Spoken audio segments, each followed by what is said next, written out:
সভাপতি তথা থিয়েটাৰ পৰিচালনা সমিতিৰ সভাপতি মাননীয় পূৰণ চন্দ্ৰ ডেকাদেৱে আমি শ্ৰদ্ধাৰ হাজৰিকাদেৱক আজিৰ কাৰ্যসূচীটি ৰূপায়ণ কৰিবৰ কাৰণে আমি আহ্বান জনাইছো।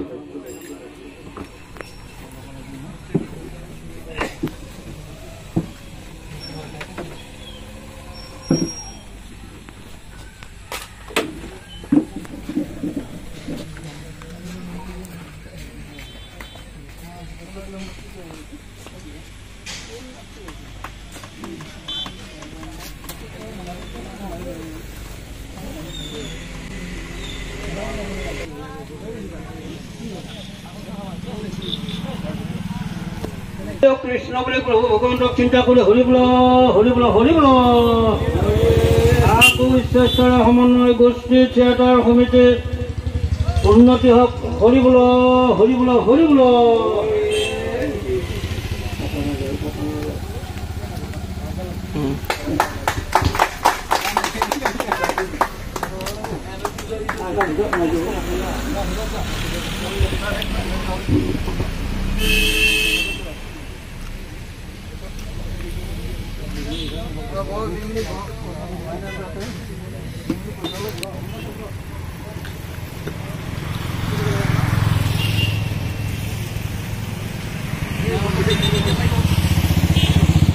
কিছুমান ৰাজনীতিৰ কথা সুধিছিল, তাৰে ভিতৰত এটা কথা কৈছিল যে কৰিবলগীয়া কাম মনত ভাবি থাকিলে নহ'ব, অতিকে মনত খেলোৱা কাম নিশ্চয় আগবাঢ়ি যায় সফলমণ্ডিত হ'ব লাগিব।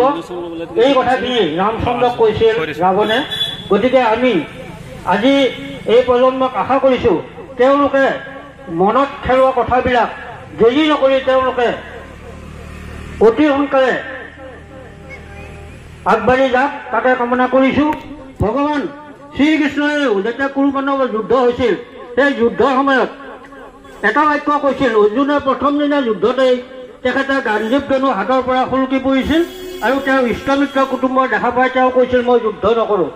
তেতিয়া ভগৱান শ্ৰীকৃষ্ণই কৈছিল যে মানৱ জীৱন এবাৰ পায়, তুমি ধনুৰ্ধৰ।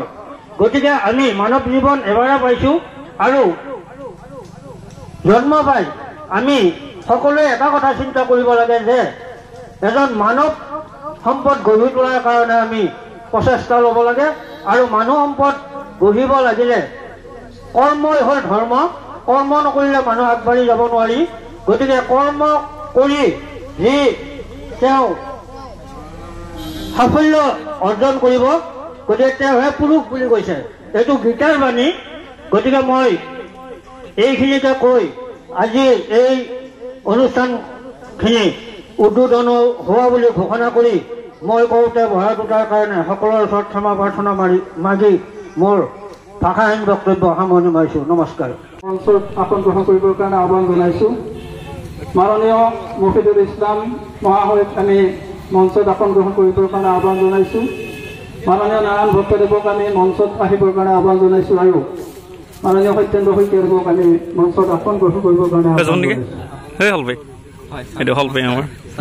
বহুত দিনৰ মূৰত দেখা পাইছোঁ। বিভিন্ন সমন্বয় গোষ্ঠী হিচাপে এটি গোষ্ঠী জন্ম গ্ৰহণ কৰি এই সংঘটো তথা এই অঞ্চলৰে কিবা এটা কাম কৰিব পৰাৰ এটা পৰিকল্পনা হাতত লৈ এই ৰামধেনু সমন্বয় গোষ্ঠীটিয়ে ভ্ৰাম্যমাণ নাট্য দল আমন্ত্ৰণ কৰাৰ এটা সিদ্ধান্ত গ্ৰহণ কৰা হৈছিলে 2022 চনত। আৰু সেইবাৰ ভাগ্যদেৱী থিয়েটাৰক আমন্ত্ৰণ জনাই আপোনালোকৰ পূৰ্ণ সহযোগিতাত আমি ভাগ্যদেৱী থিয়েটাৰক সুকলমে ইয়াৰ পৰা তেওঁলোকক বিদায় দিব পাৰিছিলোঁ। আৰু সেইবাৰে আমি কৃষক কল্যাণ সংঘলৈ 15,000 টকা আৰ্থিক অনুদান আগবঢ়াইছিলোঁ। আৰু লগতে এই সংঘটোৰ কিছু ঠাই খেলপথাৰখনৰ কিছু ঠাই আমি উন্নতি কৰিছিলোঁ 5,000 টকাৰে। আৰু লগে লগে আমি চকীয়াপাৰা দুৰ্গোৎসৱ সমিতিলৈও আমি অকণমান অনুদান সামগ্ৰী অনুদান আগবঢ়াইছিলোঁ। দ্বিতীয় বৰ্ষৰ বৰদৈচিলা থিয়েটাৰ আমন্ত্ৰণ কৰি এই সংঘৰ সন্মুখৰ স্থায়ী প্ৰতিবাৰী নিৰ্মাণৰ কাম আমি হাতত ল'বৰ কাৰণে পদক্ষেপ গ্ৰহণ কৰা হৈছে। আমি আজি ঘোষণা কৰিছোঁ যে দ্বিতীয় বৰ্ষৰ যি আমাৰ ৰাহিধন, সেই ৰাহিধনখিনি আৰু এই বছৰৰ ৰাহিধনখিনি গোটেইখিনি লগ হৈ আমি সংঘৰে আন্তঃগাঁথনি উন্নয়নৰ কাৰণে আমি কিছু প্ৰচেষ্টা হাতত ল'ম বুলি আমি উদ্যোগ লৈছোঁ। এইখিনিয়ে ৰামধেনু সমন্বয় গোষ্ঠীৰ ভিতৰৰ কথা। এই অঞ্চলতে বিশেষ খ্যাতি অৰ্জন কৰা কথা বিশিষ্ট এইটো উদাহৰণ দাঙি ধৰিব পৰা লেখীয়া কাম কৰা আৰু বিশেষ কৌশলগত ব্যৱস্থাৰে কাম কৰি সেয়ে আমাৰ প্ৰায় পশ্চিম দৰঙতে এটা তেওঁলোকৰ নাম এটা কৰিব সক্ষম হোৱা মাননীয় সমাজসেৱক মোৰ দাদা স্বৰূপ মাননীয় মফিদুল ইছলাম মহোদয়, তেখেতক এখন জাতীয় অংগবস্ত্ৰৰে আদৰণি জনাবলৈ ওলাইছোঁ। আদৰণি জনাইছে আমাৰ সদস্য জয়জ্যোতি নাৰ্জী, মাননীয় মফিদুল ইছলাম। ইয়াৰ পিছতে আমি আদৰণি জনাম আমাৰ এই কেতবক আদৰণি জনাইছে মাননীয় কিশোৰ কলিতাদেৱ।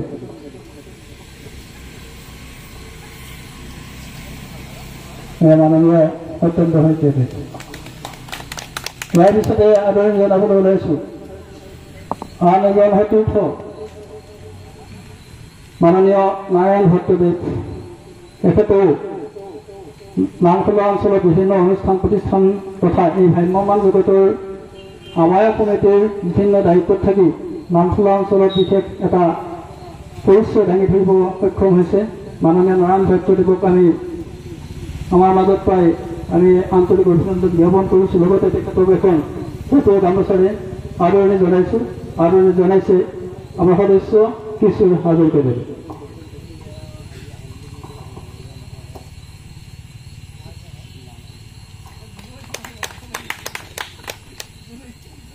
বলিষ্ঠ অভিনয়ৰে ৰাজলক্ষ্মী থিয়েটাৰৰ 12-13 নৱেম্বৰত আমাৰ এই সংঘৰ খেলপথাৰত অনুষ্ঠিত হ'ব। আমি আশা ৰাখিছোঁ এই দুয়োটা অনুষ্ঠানতে, দুয়োটা তাৰিখতে সমূহ ৰাইজৰ বিপুল সঁহাৰি পাম।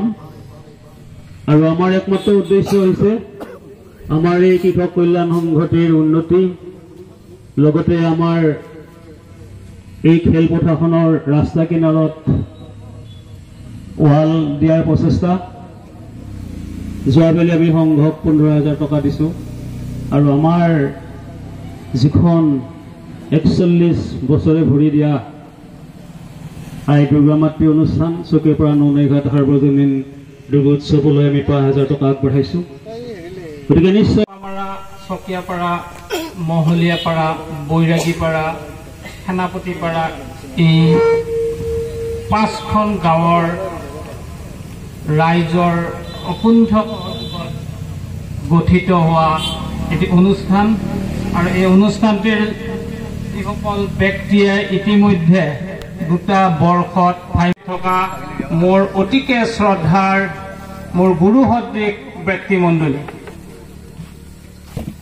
আমাক যিখিনি বিশেষণেৰে বিশেষিত কৰিছে, আচলতে ঠিক তেনেকুৱা ধৰণৰ ব্যক্তি আমি নহয়। আমি মাথো কাম কৰি ভাল পোৱা মানুহ, আমি সদায় কামতে ব্যস্ত থাকোঁ। কোনো ভাষণৰ শৈলী আমাৰ খুব শুৱলা নহয়, ভাষণ দি নাথাকোঁ। কিন্তু আমি এটাই জানো যে গছত উঠি যদি হৰ্ডিং লগাবলগীয়া হয় তাতো আমি কুণ্ঠাবোধ নকৰোঁ। আৰু আজি ৰাতিপুৱাও আপোনালোকক জনাবলৈ পাইছোঁ আমাৰ ধৃতিৰাজ বাস্তৱৰ পিতৃ আৰু মই দুটা ঠিক বন্দিয়া ভুজিয়া।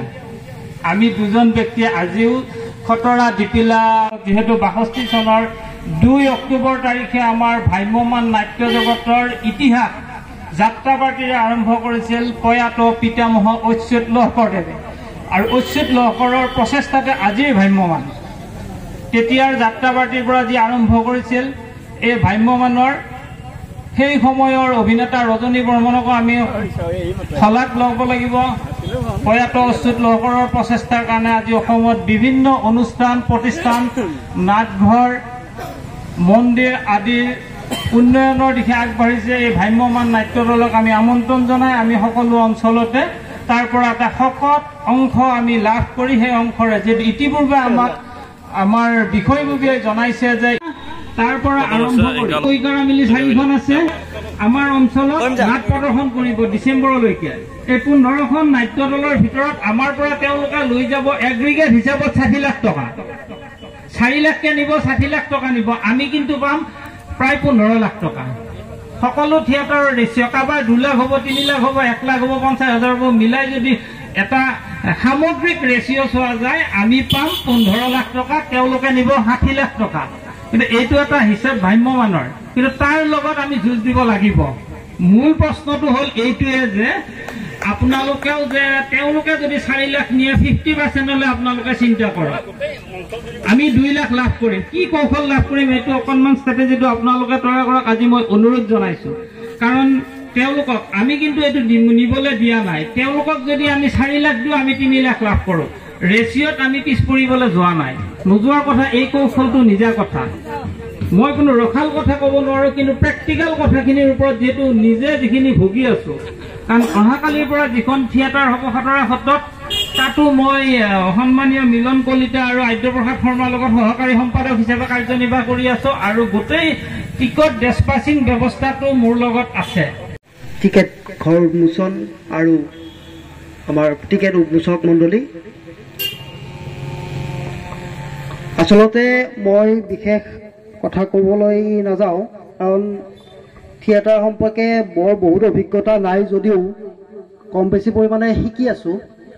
আৰু আমাৰ আগমুহূৰ্তত যিগৰাকী ব্যক্তি মাননীয় আমাৰ মফিদুল ইছলামদেৱে যিখিনি কথা ক'লে, তেখেত আচলতে বহু অভিজ্ঞ। বহু বছৰ ধৰি তেখেতক আমি দেখি আছোঁ, তেখেতে থিয়েটাৰ পৰিচালনা কৰি আছে, আৰু থিয়েটাৰৰ মাধ্যমেদিয়েই তেখেতৰ লগত আমাৰ যোগসূত্ৰ তেনেকৈ চিনাকি। আৰু প্ৰায়খিনি আমাৰ এই অঞ্চলৰ থিয়েটাৰ সমিতিৰ লগত আমি জড়িত হৈ থাকোঁ। আৰু আচলতে মই আৰম্ভণিতে এজন ভাল দৰ্শক আছিলোঁ থিয়েটাৰৰ, এই দৰ্শক হিচাপে প্ৰথম চিনাকি। তাৰপাছত ব্যৱসায়ী সূত্ৰে নামখলাত মই থাকোঁ, আৰু তাৰ লগতে আমি থিয়েটাৰ পৰিচালনা সমিতিৰ লগত জড়িত হ'লোঁ। আৰু তেনেকৈয়ে 2-3 বছৰমান ধৰি আমাৰ দায়িত্বও দিছে। এইবেলিও মই আমাৰ 2খনকৈ নামখলাত থিয়েটাৰ আমন্ত্ৰণ জনাইছিলোঁ, সূৰ্য থিয়েটাৰ আৰু হেঙুল থিয়েটাৰ। 2খন থিয়েটাৰতে মই সহকাৰী সম্পাদক হিচাপে আছোঁ। আৰু থিয়েটাৰৰ বিষয়ে ক'ব গ'লে আমি যিমানখিনি অঞ্চলত দেখিছোঁ থিয়েটাৰ মাতিয়েই হওক, তেখেতলোকে অনুষ্ঠান প্ৰতিষ্ঠানবিলাক স্বাৱলম্বী হৈছে।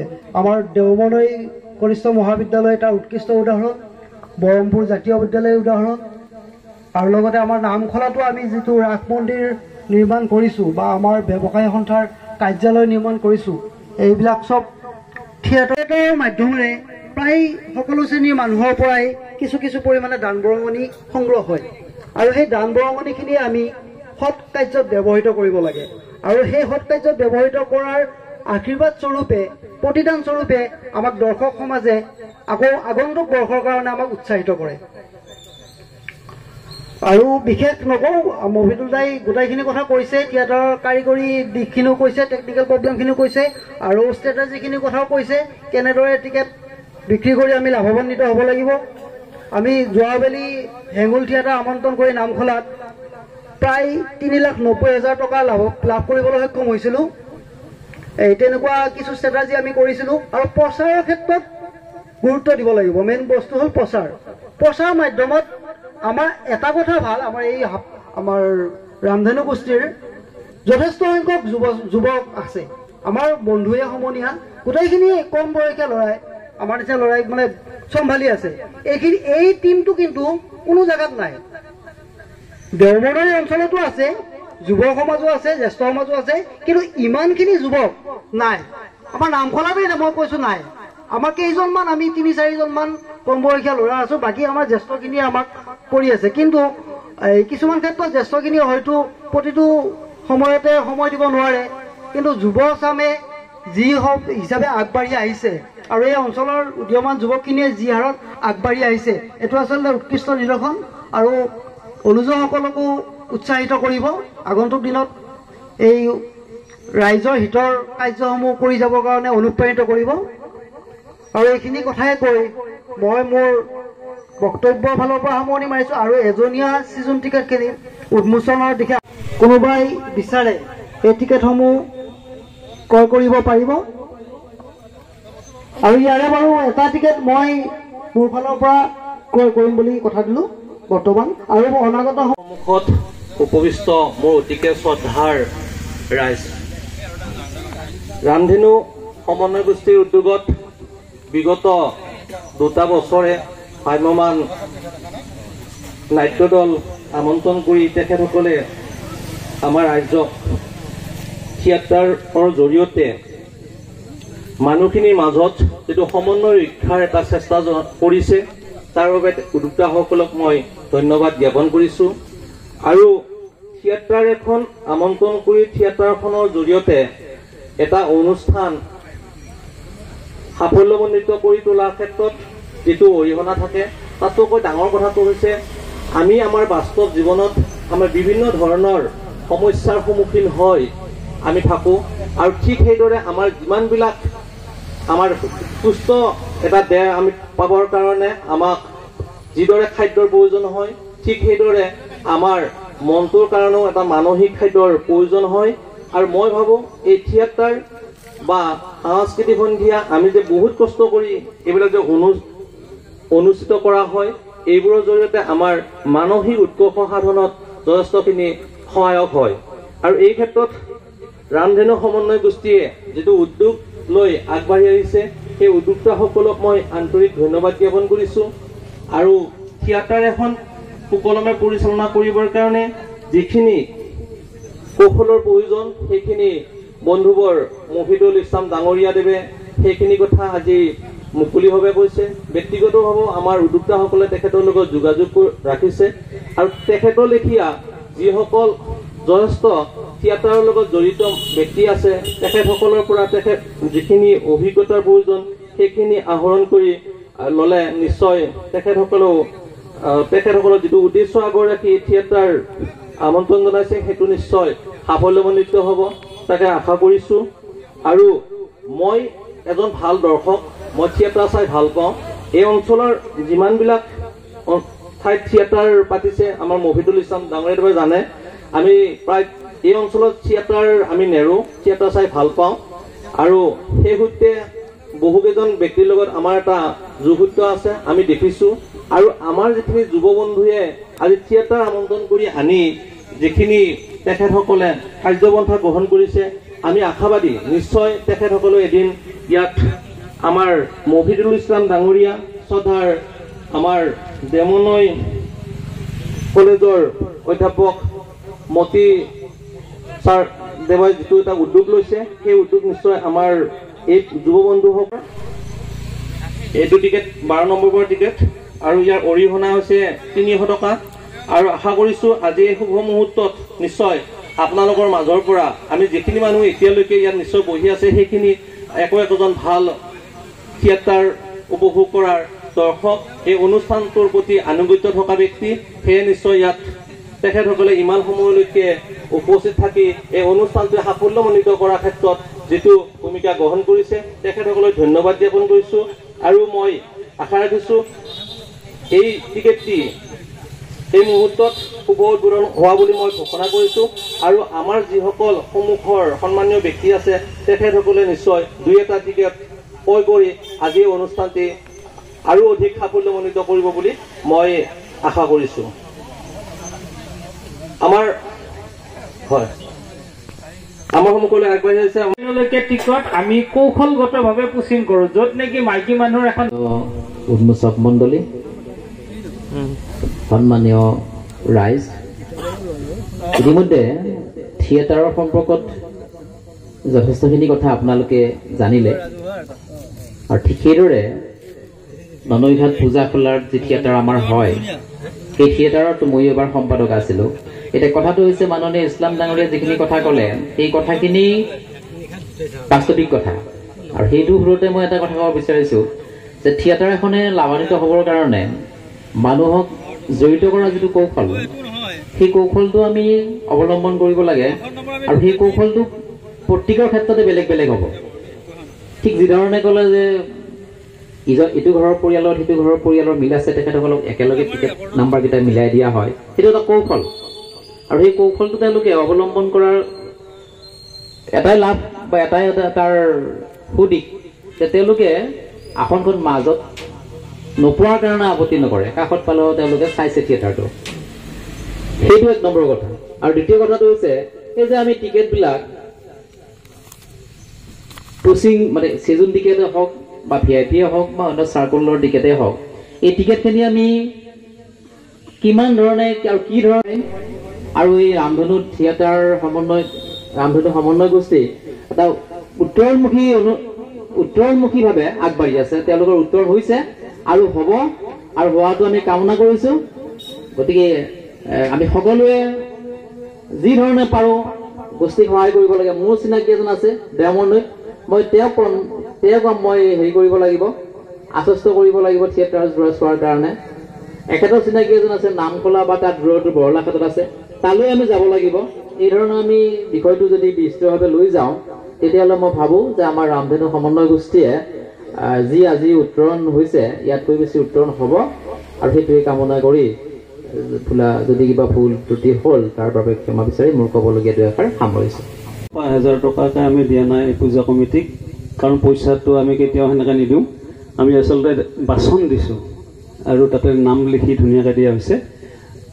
ভাল লাগিছে, এতিয়াও বৰ ধুনীয়াকৈ চলি আছে। ঠিক তেনেকুৱা আমি কামবিলাক কৰি যাম। আৰু ভাল লাগিছে, মই 1982 চনতে প্ৰতিষ্ঠাপক সম্পাদক আছিলোঁ এই সংঘটোৰ। চালুকীয়া অনুষ্ঠান আছিল, ইয়াতে দ হৈ আছিল খেতি পথাৰ। আমি সেই সময়ত আমাৰ লুই ধৰ্মা আছে, কমলেশ্বৰ, যিসকল আছিলে অনন্ত হাজৰিকা। বৰ্তমান যুৱ প্ৰজন্মই বহুত কষ্ট কৰি আমি গছৰ পুলিটো ৰুইছিলোঁ, তেওঁলোকে ৰক্ষণাবেক্ষণা দি এতিয়া এজোপা ডাঙৰ বটবৃক্ষৰ নিচিনা সৃষ্টি কৰিছে। আৰু ভাল লাগিছে আজি মোৰ যে মই ৰাতিপুৱা দেখিছোঁ ছোৱালীবিলাকে দৌৰি আহিছে, ইয়াতে দৌৰি আছে আৰু লং জাম্প হাই জাম্প খেলি আছে। আৰু ল'ৰাবিলাকেও দৌৰিছে যে তেওঁলোকে পৰীক্ষাত অৱতীৰ্ণ হ'ব, ছাকচেছ হ'ব। সেইখিনি আমাৰ গৌৰৱ যে আমি এই ফিল্ডখন আমাৰ সেই সময়ৰ তেখেতৰ বিধায়ক ফাণ্ডৰ পৰা আমাক যি পইচা দি সহায় কৰিছিল, সেইকাৰণে তেখেতক আমি ধন্যবাদ জ্ঞাপন কৰিব লাগিব এই জগতে।